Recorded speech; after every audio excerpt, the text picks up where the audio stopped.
What's up, everyone? I'm the Nostalgic Book Potato. Today I'm starting a new series I'm calling Finally Reading Classics, where I finally read some classic books. I'm not much of a classics reader, never have been, didn't enjoy reading them in school, and haven't been really inclined to pick many up since. But there are a few that I am interested in reading, and today I'm starting with Pride and Prejudice. This is often cited as a classic enemies to lovers story, which is probably my favorite trope. Plus, it's a great example of a grumpy male lead. I don't think this counts as grumpy sunshine, because I wouldn't consider Elizabeth particularly sunshiny. It's almost a grumpy romance. Anyway, I recently watched the BBC miniseries with Colin Firth and Jennifer Ehle, so I feel like it's a good time to finally read it. I have also watched the Keira Knightley adaptation too. Honestly, I think I've watched most adaptations of Jane Austen's work, but have never read the source material, even though I have a box set. And since this is a public domain book, I thought it might be fun to do a read with me. So I'll be actually reading the whole book, and you'll get a live reading reaction. So let's finally read Pride and Prejudice together. This is the Everyman edition, which was edited in 1963. It also has a lengthy intro that I didn't bother reading. I started it and it was so long-winded, so I thought, nah, no thanks. So let's begin with Chapter 1. Chapter 1. It is a truth universally acknowledged that a single man in possession of a good fortune must be in want of a wife. I wonder if that's still true today. Like, any single men with a good fortune out there, do you really want a wife? Like a whole ass wife? Or just a side piece? Seriously. Okay, back to the story. It is a truth universally acknowledged that a single man in possession of a good fortune must be in want of a wife. However little known the feelings or views of such a man may be on his first entering a neighborhood, this truth is so well fixed in the minds of the surrounding families that he is considered as the rightful property of some one or other of their daughters.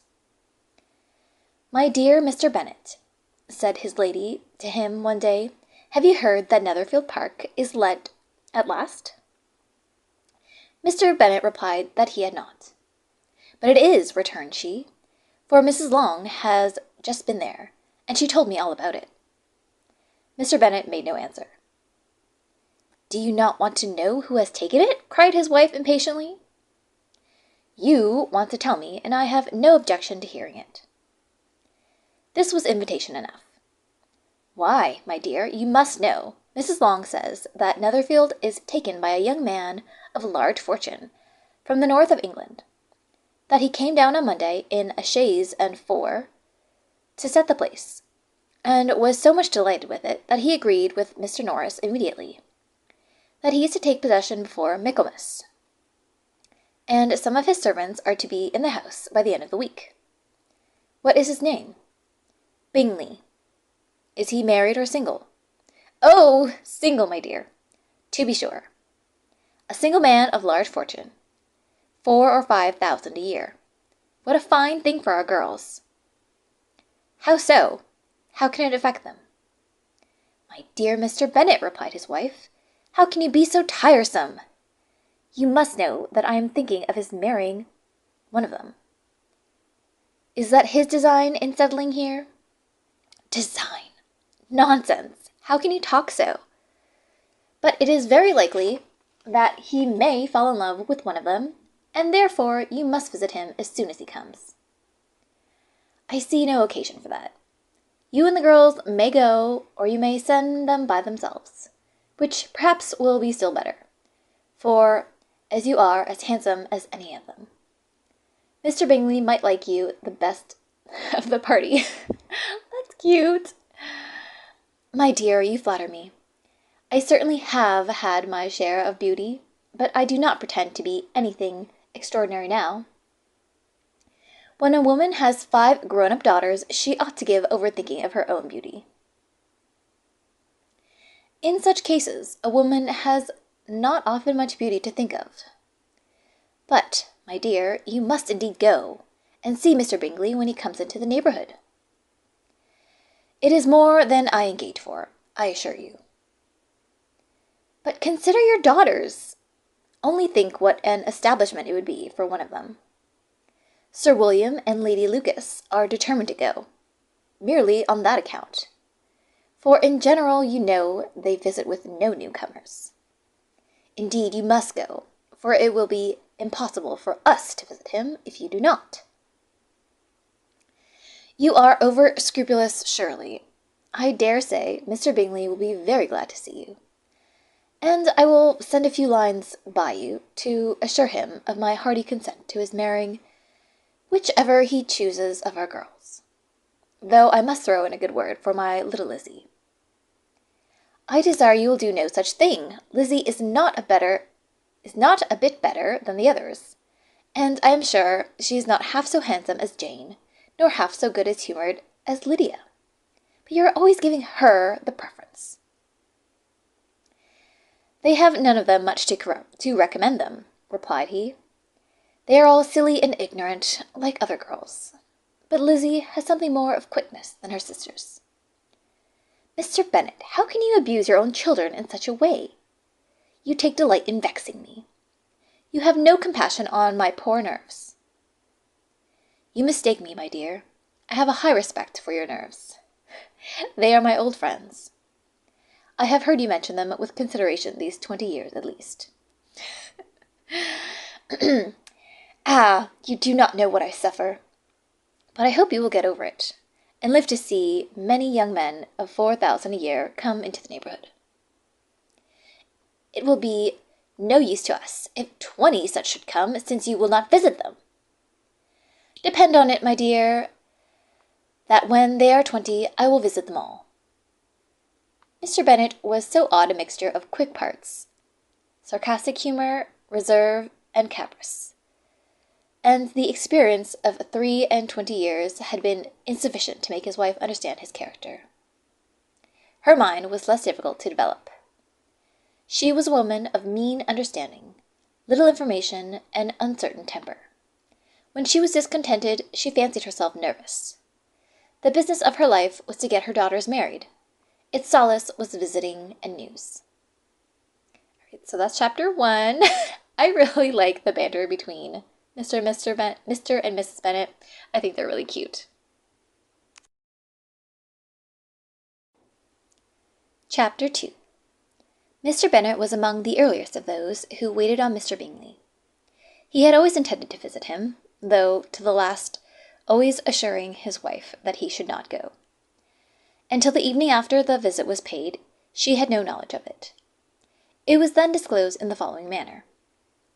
Observing his second daughter employed in trimming a hat, he suddenly addressed her with, "I hope Mr. Bingley will like it, Lizzie." "We are not in a way to know what Mr. Bingley likes," said her mother resentfully, "since we are not to visit." "But you forget, mamma," said Elizabeth, "that we shall meet him at the assemblies, and that Mrs. Long has promised to introduce him.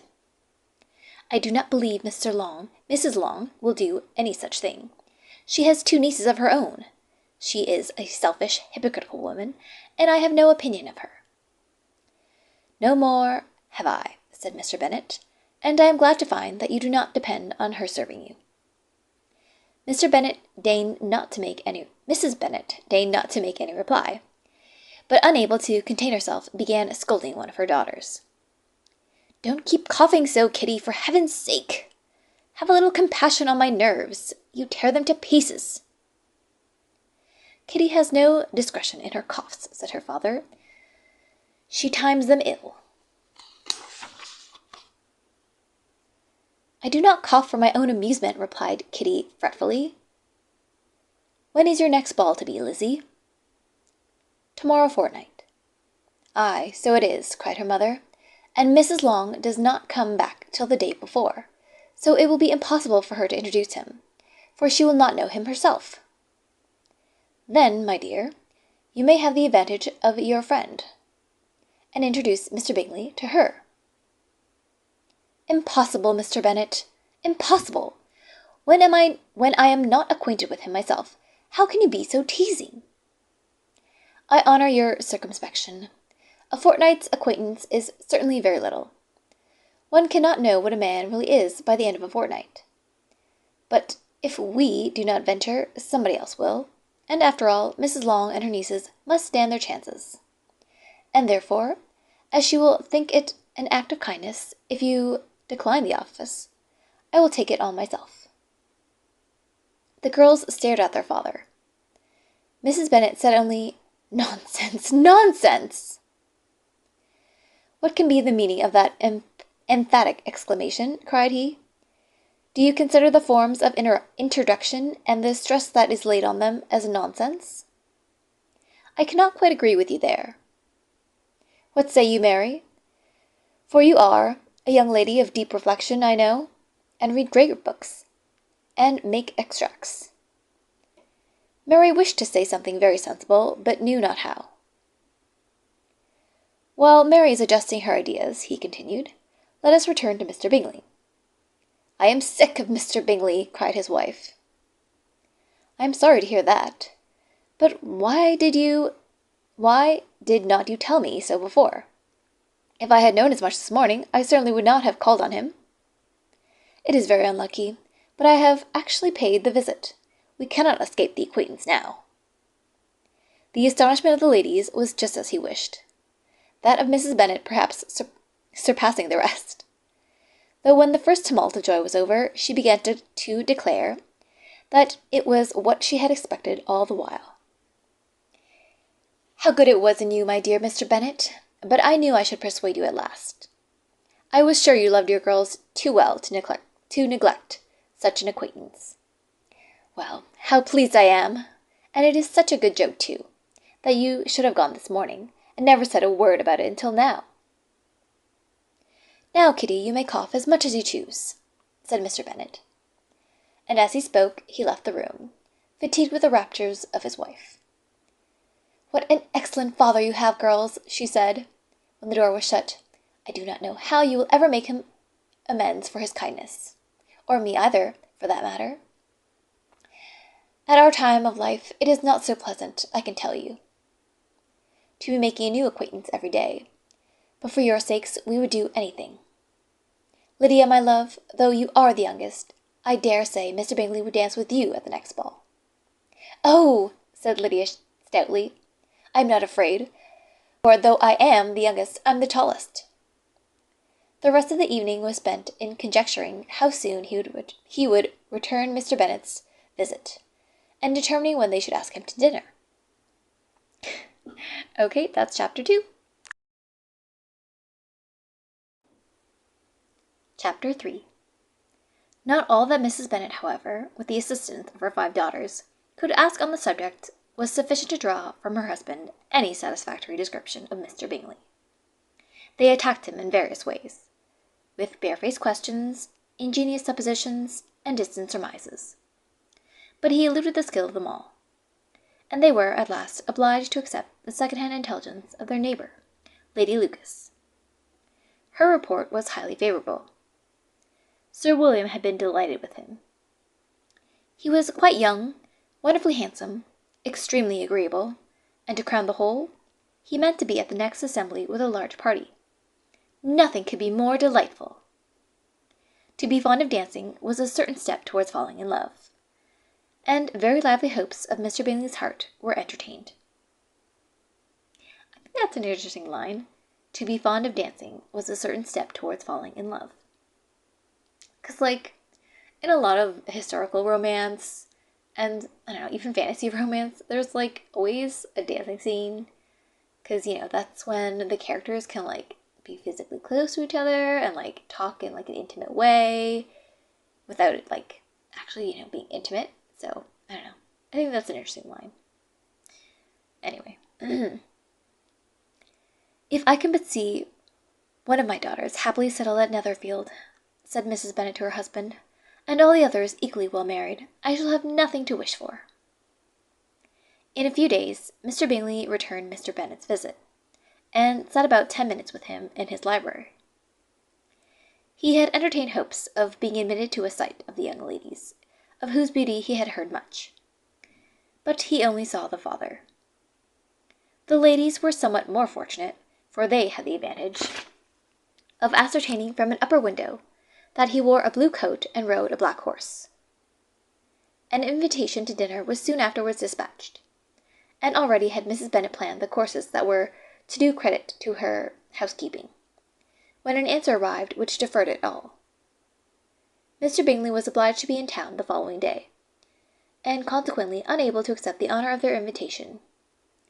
And, okay, I don't know what kind of, punctuation or whatever symbol this is supposed to be, but it says, and, as an ampersand, C period. So, I don't know, whatever that means. Mrs. Bennet was quite disconcerted. She could not imagine what business he could have in town so soon after his arrival in Hertfordshire, and she began to fear that he might be always flying about from one place to another, and never settled at Netherfield as he ought to be. Lady Lucas quieted her fears a little by starting the idea of his being gone to London only to get a large party for the ball, and a report soon followed that Mr. Bingley was to bring 12 ladies and 7 gentlemen with him to the assembly. The girls grieved over such a number of ladies, but were comforted the day before the ball by hearing that instead of 12 he had brought only 6 with him from London, his 5 sisters and a cousin. And when the party entered the assembly room, it consisted of only 5 altogether: Mr. Bingley, his 2 sisters, the husband of the eldest, and another young man. Ooh, I think we know who that is. Mr. Bingley was good-looking and gentlemanlike. He had a pleasant countenance and easy, unaffected manners. His sisters were fine women, with an air of decided fashion. His brother-in-law, Mr. Hurst, merely looked the gentleman. But his friend, Mr. Darcy, soon drew the attention of the room by his fine, tall person, handsome features, noble mien, and the report, which was in general circulation within 5 minutes after his entrance, of his having 10,000 a year. The gentlemen pronounced him to be a fine figure of a man.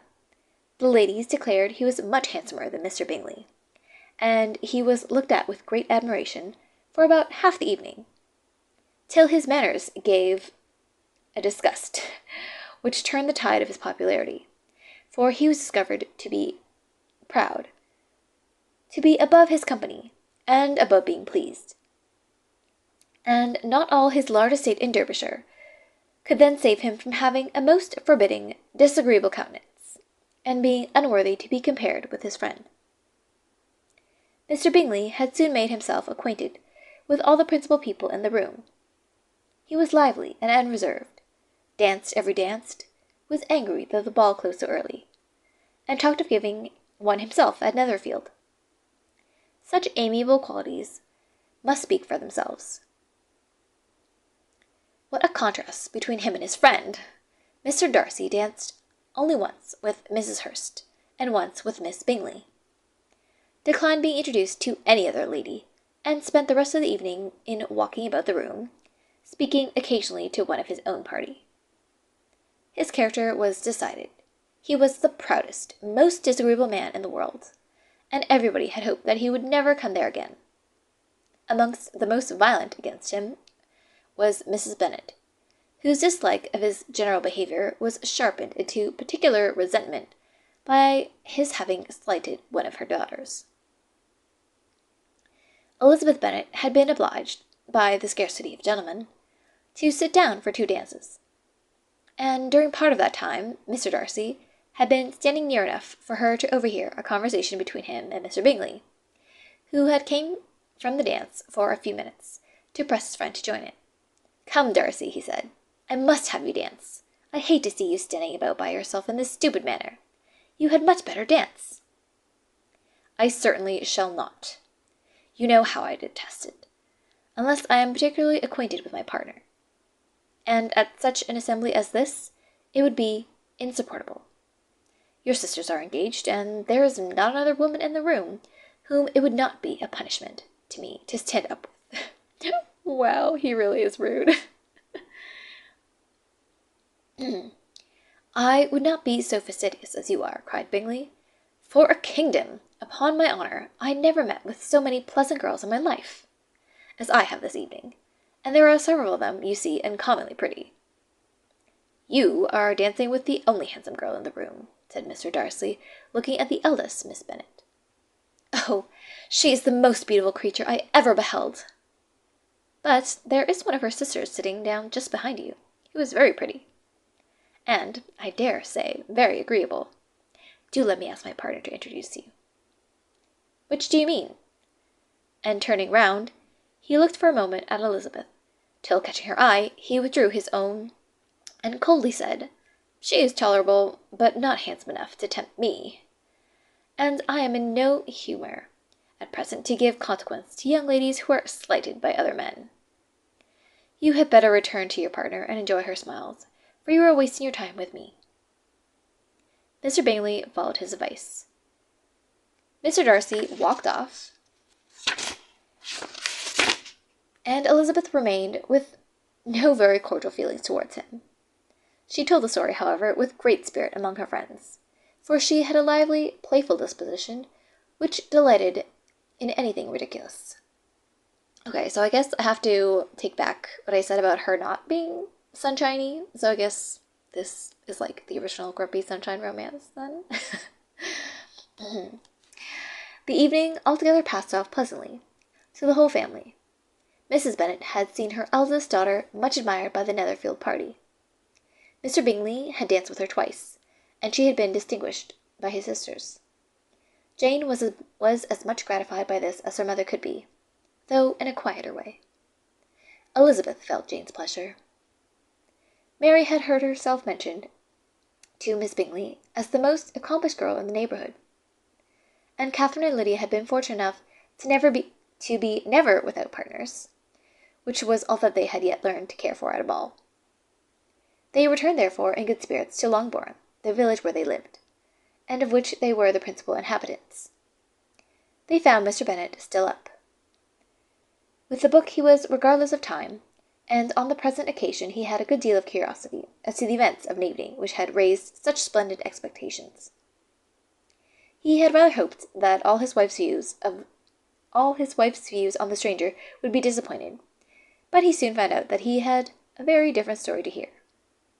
Oh, my dear Mr. Bennet, as she entered the room, we have had a most delightful evening, a most excellent ball. I wish you had been there. Jane was so admired. Nothing could be like it. Everybody said how well she looked, and Mr. Bingley thought her quite beautiful, and danced with her twice. Only think of that, my dear. He actually danced with her twice, and she was the only creature in the room that he asked a second time. First of all, he asked Miss Lucas. I was so vexed to see him stand up with her, but, however, he did not admire her at all. Indeed, nobody can, you know. And he seemed quite struck with Jane, as she was going down the dance, so he inquired who she was, and got introduced, and asked her for the two next. Then the 2/3 he danced with Miss King, and the 2/4 with Maria Lucas, and the 2/5 with Jane again, and the 2/6 with Lizzie, and the Boulanger. If he had had any compassion for me, cried her husband impatiently, he would not have danced half so much. For God's sake, say no more of his partners. Oh, that he had sprained his ankle in the first dance. Oh, my dear, continued Mrs. Bennet, I am quite delighted with him. He is so excessively handsome, and his sisters are charming women. I never in my life saw anything more elegant than their dresses. I dare say the lace upon Mrs. Hurst's gown—" Here she was interrupted again. Mr. Bennet protested against any description of finery. She was therefore obliged to seek another branch of the subject, and related with much bitterness of spirit, and some exaggeration, the shocking rudeness of Mr. Darcy. But I can assure you, she added, that Lizzie does not lose much by not suiting his fancy, for he is a most disagreeable, horrid man, not at all worth pleasing. So high and so conceited that there was no enduring him, He walked here and he walked there, fancying himself so very great. Not handsome enough to dance with. I wish you had been there, my dear, to give him one of your set-downs. I quite detest the man. Okay, I have to say that Jane Austen uses, like, way too many exclamation points, I feel like. But, yeah. Here we are. Mr. Darcy has entered the chat. Chapter 4. When Jane and Elizabeth were alone, the former, who had been cautious in her praise of Mr. Bingley before, expressed to her sister how very much she admired him. "He is just what a young man ought to be," said she. "Sensible, good-humoured, lively, and I never saw such happy manners. So much ease, with such perfect good breeding." "He is also handsome," replied Elizabeth, "which a young man ought likewise to be, if he possibly can. His character is thereby complete." I was very much flattered by his asking me to dance a second time. I did not expect such a compliment. "Did not you? I did for you. But that is one great difference between us. Compliments always take you by surprise, and me never. What could be more natural than his asking you again? He could not help seeing that you were about 5 times as pretty as every other woman in the room. No thanks to his gallantry for that. Well, he certainly is very agreeable, and I give you leave to like him. You have liked many a stupider person." "Dear Lizzie!" "Oh, you are a great deal too apt, you know, to like people in general. You never see a fault in anybody. All the world are good and agreeable in your eyes. I never heard you speak ill of a human being in my life." "I would wish not to be hasty in censuring anyone. But I always speak what I think." "I know you do. And it is that which makes the wonder, with your good sense, to be so honestly blind to the follies and nonsense of others. Affectation of candour is common enough. One meets it everywhere. But to be candid, without ostentation or design, to take the good of everybody's character, and make it still better, and say nothing of the bad, belongs to you alone. And so, you like this man's sisters too, do you? Their manners are not equal to his." "Certainly not, at first. But they are very pleasing women when you converse with them. Miss Bingley is to live with her brother and keep his house, and I am much mistaken if we shall not find a very charming neighbour in her." Elizabeth listened in silence, but was not convinced. Their behaviour at the assembly had not been calculated to please in general, and with more quickness of observation and less pliancy of temper than her sister, and with a judgment too unassailed by any attention to herself, she was very little disposed to approve them. They were in fact very fine ladies, not deficient in good humour when they were pleased, nor in the power of being agreeable where they chose it, but proud and conceited. They were rather handsome, had been educated in one of the first private seminaries in town, had a fortune of 20,000 pounds, were in the habit of spending more than they ought, and of associating with people of rank, and were therefore in every respect entitled to think well of themselves, and meanly of others. They were of a respectable family in the north of England, a circumstance more deeply impressed on their memories than that their brother's fortune and their own had been acquired by trade. Mr. Bingley inherited property to the amount of nearly 100,000 pounds from his father, who had intended to purchase an estate, but did not live to do it. Mr. Bingley intended it likewise, and sometimes made choice of his county. But as he was now provided with a good house and the liberty of a manor, it was doubtful to many of those who best knew the easiness of his temper, whether he might not spend the remainder of his days at Netherfield, and leave the next generation to purchase. His sisters were very anxious for his having an estate of his own, but though he was now established only as a tenant, Miss Bingley was by no means unwilling to preside at his table, nor was Mrs. Hurst, who had married a man of more fashion than fortune, less disposed to consider his house as her home when it suited her. Mr. Bingley had not been of age 2 years when he was tempted by an accidental recommendation to look at Netherfield House. He did look at it, and into it for half an hour, was pleased with the situation and the principal rooms, satisfied with what the owner said in its praise, and took it immediately. Between him and Darcy there was a very steady friendship. In spite of a great opposition of character, Bingley was endeared to Darcy by the easiness, openness, ductility of his temper. What is ductility of his temper? Okay. Though no disposition could offer a greater contrast to his own, and though with his own he never appeared dissatisfied.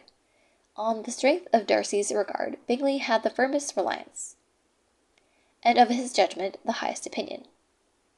In understanding, Darcy was the superior. Bingley was by no means deficient, but Darcy was clever. He was at the same time haughty, reserved, and fastidious, and his manners, though well bred, were not inviting. In that respect, his friend had greatly the advantage. Bingley was sure of being liked wherever he appeared. Darcy was continually giving offence. The manner in which they spoke of the Meryton assembly was sufficiently characteristic. Bingley had never met with pleasanter people or prettier girls in his life. Everybody had been most kind and attentive to him. There had been no formality, no stiffness. He had soon felt acquainted with all the room. And as to Miss Bennet, he could not conceive an angel more beautiful. Darcy, on the contrary, had seen a collection of people with whom there was little beauty and no fashion, for none of whom he had felt the smallest interest, and from none received either attention or pleasure. Miss Bennet he acknowledged to be pretty, but she smiled too much. That is so, classic grumpy mailman character. She smiled too much. Mrs. Hurst and her sister allowed it to be so, but still they admired her and liked her, and pronounced her to be a sweet girl, and one whom they should not object to know more of. Miss Bennet was therefore established as a sweet girl, and their brother felt authorized by such commendation to think of her as he chose. So that's the first 4 chapters of Pride and Prejudice. So far, I'm actually really liking it. For a classic, it's really, easy to read. It's not very dense. I understand what's going on. And it's actually pretty funny, especially the banter between Mr. and Mrs. Bennet. I just think that they're so cute and hilarious together. And yeah, I think this is a really good start of the story. So let me know what you think so far, and join me for the next few chapters next time. Okay, bye! If you made it this far, leave an angel emoji in the comments. Thanks!